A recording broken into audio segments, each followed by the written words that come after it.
പണ്ടൊക്കെ ചായ ഇട്ട് തരുമ്പോൾ അത് എടുത്തോണ്ട് കൊടുക്കാൻ എനിക്ക് അറിയാമായിരുന്നു, അതേപോലെ കുടിക്കാനും അറിയത്തില്ലായിരുന്നു കേട്ടോ. തണുപ്പിച്ചേ ഞാൻ കുടിക്കത്തുള്ളൂ.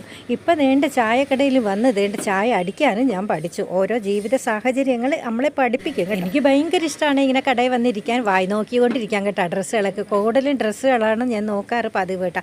പണ്ടത്തെ ശീലവണ്ണം ഇപ്പോഴും മാറിയിട്ടില്ല. അപ്പോൾ നമ്മുടെ തേജു മുണ്ടൊക്കെ മടക്കി കുത്തിയത് വേറൊന്നുണ്ടല്ലോ, ഗോതയിലേക്ക് ഇറങ്ങാൻ പോവാണ്, വേറൊന്നുമല്ല ഉള്ളിവട ഇടാൻ വേണ്ടി പോവുകയാണ്.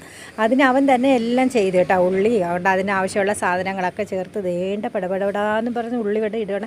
നല്ല മുരുമുരാന്നുള്ള ഉള്ളിവടയായിരുന്നു, നല്ല കിലുകിലാന്ന് ശബ്ദം കേൾക്കുന്ന ഉള്ളിവടയായിരുന്നു. എൻ്റെ കൂടെ കൂടിയിട്ട് വേണ്ട തേജു ഇപ്പോൾ ഉള്ളിവടയും പരിപ്പ് വടയും ഒക്കെ ഇടാനും പഠിച്ചു. അവനിതിനും അറിയാം കേട്ടോ. ഞാൻ പിന്നെ തേജു ഇപ്പോൾ ഉള്ളതുകൊണ്ട് തേജുവിൻ്റെ പേരും പറഞ്ഞതെന്ന് മാത്രമേ ഉള്ളൂ. വേണ്ട ഉള്ളിവട എല്ലാവർക്കും കൊടുക്കാം. വേണ്ട ഇത് ഞങ്ങളുടെ അങ്ങാടി കടയിൽ ചേട്ടനാണ് കേട്ടോ. കഴിച്ചിട്ട് അഭിപ്രായം പറഞ്ഞ് നല്ല അടിപൊളി ടേസ്റ്റാന്ന് പറഞ്ഞു. അപ്പോൾ ഇന്ന് ഹാപ്പി ബർത്ത്ഡേ പറയണേന്ന് പറഞ്ഞായിരുന്നു. വേറെ ആരുമല്ല, നമ്മുടെ അമൃതക്കുട്ടിക്കും അമൃതക്കുട്ടിയുടെ മോള് ആഗ്നേയ ഭാവിക്കും ഹാപ്പി ബർത്ത്ഡേ ആണ്. ഹാപ്പി